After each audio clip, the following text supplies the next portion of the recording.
Alright guys, here I got this Vornado 12-inch oscillating desk fan. This one's a silver Swan model. Um, it's meant to portray the Emerson Silver Swan fans from the 1930s or the 1940s. Um, this one, I guess, is from the late 2010s. Well, actually, it is from the late 2010s, or actually, it's from 3 years ago, actually, to be precise, to be honest.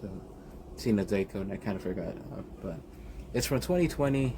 Um, and I must say that this thing did not see much of life because this thing still works. And when I found it, when I found it after finding that coffee colored Blizzard fan, this thing was there. It had to just had the power cord chopped off, and I could kind of see why. This blade is just outrageously out of balance, as you can see. It's not a very quiet fan, and the aerodynamics are just abysmal. Um, you would expect this thing to blow straight, but I guess because of the spacing between the blades being non-existent, this thing is not able to perform properly. And also, serviceability is just a nightmare. It was almost a disaster because of this blade cap. I stripped the blade cap completely, and it required me to get a hammer just to get this thing out. Um, blade cap's made of very soft metal, maybe aluminum mixed with something else, but it was very soft metal, and it required to use a very little force just to get it off. I was expecting it to come off with no problem, but apparently not. This thing was just insanely hard to get out, and I needed to get that thing out in order to service the inside of that motor, because you're not able to take out the motor cover from the outside. You have to take it out from the inside, from where this guard is. Um, it's a relatively well built fan. The guards are thick, but I don't know why they just didn't use a. They could have just used screws with bolts on the back. They could have just used clips. No, they didn't. They had to use this annoying band.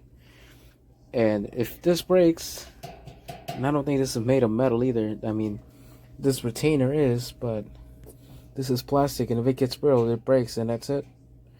You have to pull the zip ties out and zip tie it like this Alaska right here. Um,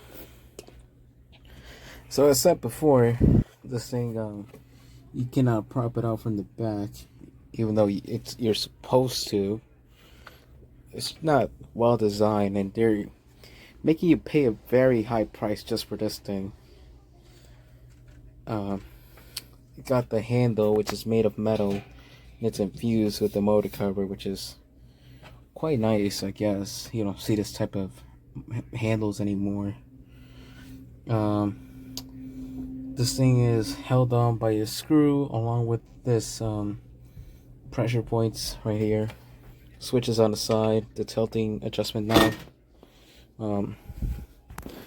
And yeah, I might say that was pretty much for the fan, but it's not the best performer, and it's insanely loud, especially on low speed. It's just very loud. It really sounds like an antique fan with very worn bearings, and you're gonna see how.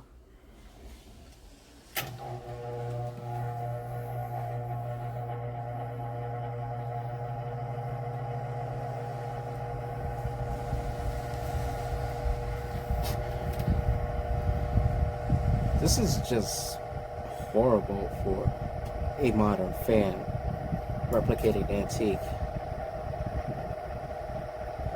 And I do not even think that the General Electrics from like the 1920s are this loud on low speed. This thing is not even blowing air properly. Like, I feel it more on the sides than I do at the front.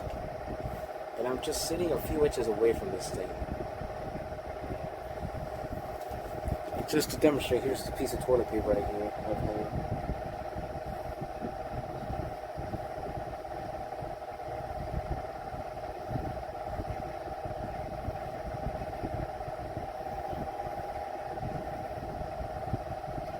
it seems to be more constant from this angle, and that tells you everything you need to know about the aerodynamics.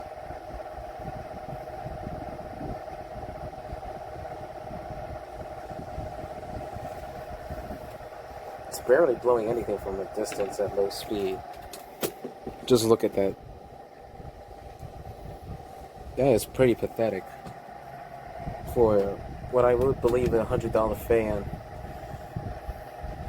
This thing just sounds like an old industrial 30-inch pedestal fan it has seen constant use over years.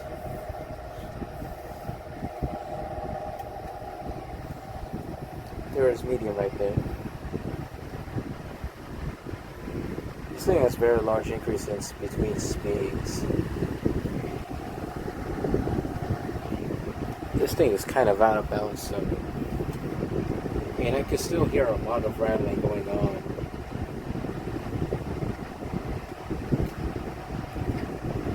But once again, I'm not feeling air being blown straight at me.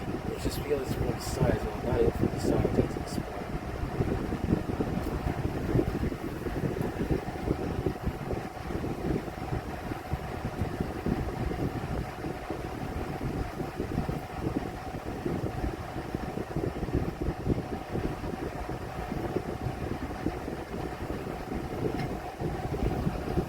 That can't be correct.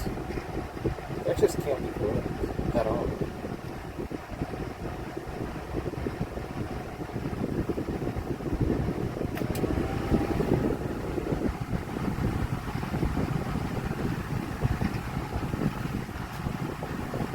And at this point, this is just insanely loud. This could just be used at a, well, I don't even know about an auto shop, because this thing, the air flow is just not that good. It's insanely loud. It's not even performing properly. I am just starting to feel the breeze being blown right in front. As once again, as you know, these aerodynamics are not correct. The spacing is just not there. And this plane's just making noise at this point.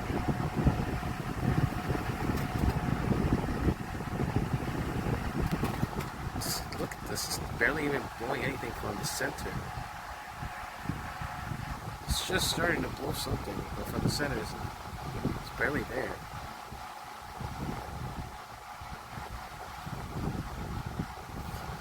See, I'm pointing towards the sides, and it's the same points.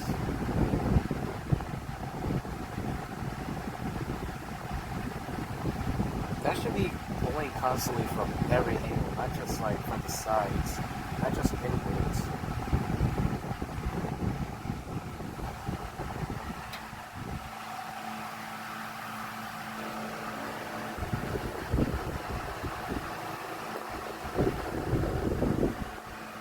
Well, as you can see, it oscillates properly at least.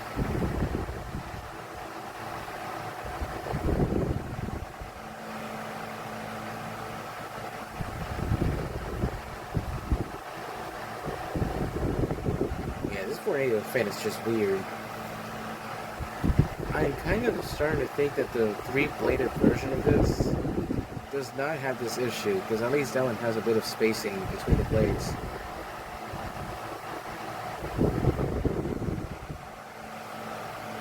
Yeah, I don't know. This thing's just weird. And it is just insanely loud, and it does not perform.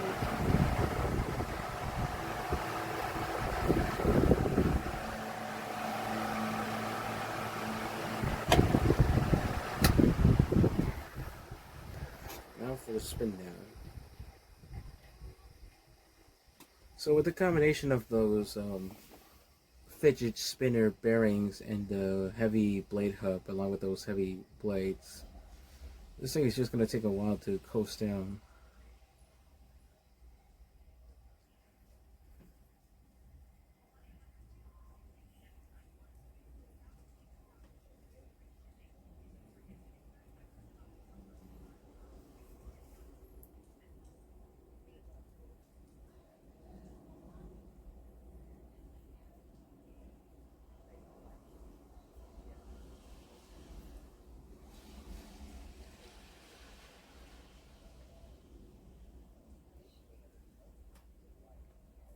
at least I'll say you're able to take the blade off in case something goes wrong. And it's just very durable construction, but as I said before, the performance is just not right.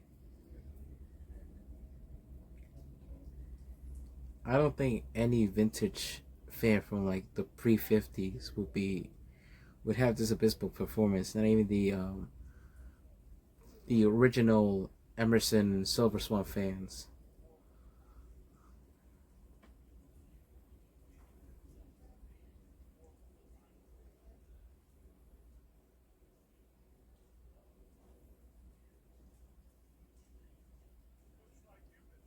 And you can see that blade is just inside out of clock.